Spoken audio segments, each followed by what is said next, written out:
அன்பார்ந்தவர்களே, திருவருகை காலம் விளிம்பு நிலையிலே இருக்கிறவர்களுக்கு வேண்டத்தக்க காலம் என்பதை நாம் சிந்தித்து பார்த்தோம். இப்பொழுது இன்னொரு முக்கியமான ஒரு பண்பினை, திருவருகை காலத்தில் இருக்க வேண்டிய பண்பினை நாம் தியானிக்கப் போகிறோம். அது என்ன என்று சொல்லும் பொழுது, இந்த உலகத்தின் கண்ணோட்டத்திலே எந்த சிறப்புமில்லாத ஒரு சிறுமியை கடவுள் தன்னுடைய திருமகனின் தாயாக தேர்ந்து கொண்டார் என்று பார்க்கிறோம். ஆனால் அந்த வீர மங்கையாக அவள் விளங்குகிறாள் என்பதுதான் வியப்புக்குரிய ஒன்று. எப்படி வீர மங்கையாக விளங்குகிறாள் என்று சொல்லும் பொழுது, திருமண ஒப்பந்தமாகி இருக்கிறது, திருமணமாகவில்லை. அப்படிப்பட்ட ஒரு சூழ்நிலையிலே வானதூதர் கபிரியேல் அவரிடம் வந்து, நீர் ஒரு மகனை பெற்றெடுப்பீர், அவர் இறைமகன் எனப்படுவார் என்று சொல்லுகிறார். அன்னை மரியா திகைத்து போகிறாள். காரணம், அவருடைய காலத்திலே, யூத சமுதாயத்திலே, அவர் வாழ்ந்த சமுதாயத்திலே திருமணமாகாத நிலையிலே ஒருவர் கருவுற்று விட்டால் கல்லால் எறிந்து கொன்று விடுவார்கள். இது நன்கு அறிந்த சிறுமிதான் அன்னை மரியா. ஆனால் கடவுள் விரும்புகிறார், கடவுள் இவரை தேர்ந்து கொண்டிருக்கிறார். தகுதி இருக்கிறதோ இல்லையோ, கடவுள் தேர்ந்து கொண்டார் என்று அந்த அன்னை நினைக்கிறார்.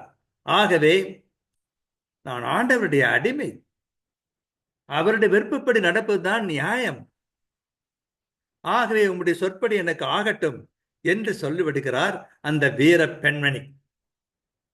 இது நமக்கெல்லாம் மிகவும் பெருமை தரக்கூடிய ஒன்று மட்டுமல்ல, விரும்பத்தக்க ஒன்று.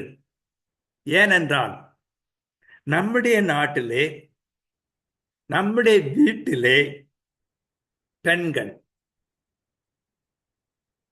எத்தனை வீர பெண்மணிகள் வழங்குகிறார்கள் என்று யோசித்து பார்க்க வேண்டும்.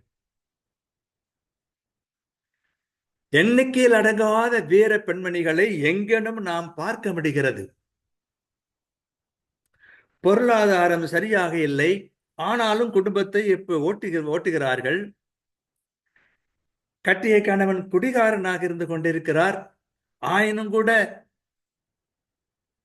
எல்லாவற்றையும் பொறுத்து கொண்டு பிள்ளைகளை வளர்த்து கொண்டு குடும்பத்தை நடத்துகின்ற ஒரு வீர பெண்மணி என்றுதான் எத்தனையோ பெண்கள் நடந்து கொண்டிருக்கிறார்கள் என்று பார்க்கிறோம். பல்வேறு சிக்கல்கள் இருக்கின்றன, பல்வேறு இடர்பாடுகள் இருக்கின்றன.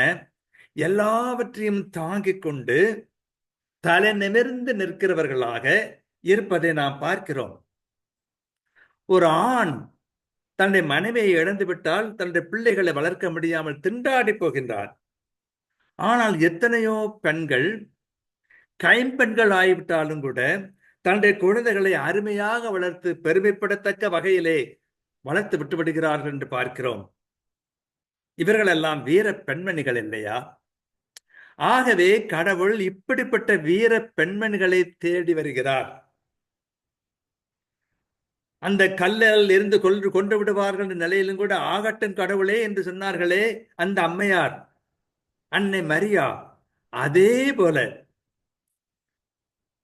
எத்தனை இன்னல்கள் வந்தாலும் இடர்பாடுகள் வந்தாலும், இறைவா நான் உன்னை நம்பி உயர்ந்து வாழ்வேன், தலை நிமிர்ந்து நிற்பேன் என்று சொல்லுகிற பெண்கள் இருக்கிறார்களே, அவர்களைத்தான் கடவுள் தேடி வந்தார். அன்னை மரியாவை தேடி வந்த கடவுள் இப்படி வீர பெண்மணிகளாக விளங்குகின்ற ஒவ்வொருவரையும் தேடி வருகிறார்.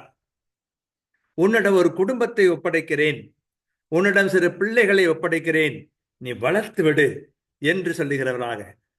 ஆகவே இந்த அன்னை மரியா மட்டுமல்ல, நம்முடைய வீட்டிலே, நம்முடைய ஊரிலே, நம்முடைய மத்தியிலே வாழ்கிற எத்தனையோ வீர பெண்மணிகளை பார்த்து, அருள் நிறைந்தவளே வாழ்க, ஆண்டவர் உன்னோடு இருக்கிறார், நீ எவ்வளவோ சிறப்பு வாய்ந்தவள், அவருடைய கண்களிலே விலைமேற பெற்றவள் நீ என்று பாராட்டத்தக்க வகையிலே பெண்களை, வீர பெண்களை பாராட்டுகிற வகையிலே கடவுள் வருகிறார், தேடி வருகிறார்.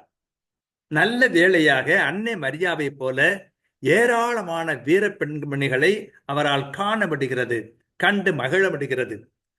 அதே போல எல்லா பெண்மணிகளும் கூட வீர மங்கைகளாக விளங்குவதற்கு நாம் இந்த சிறப்பான திருவருகை காலத்தில் வேண்டுவோம். அவர்கள் வெற்றி பெறுவதற்காக நாம் இறைவனுடைய அருளை பெற்றுத் தருவோம். வாழ்க.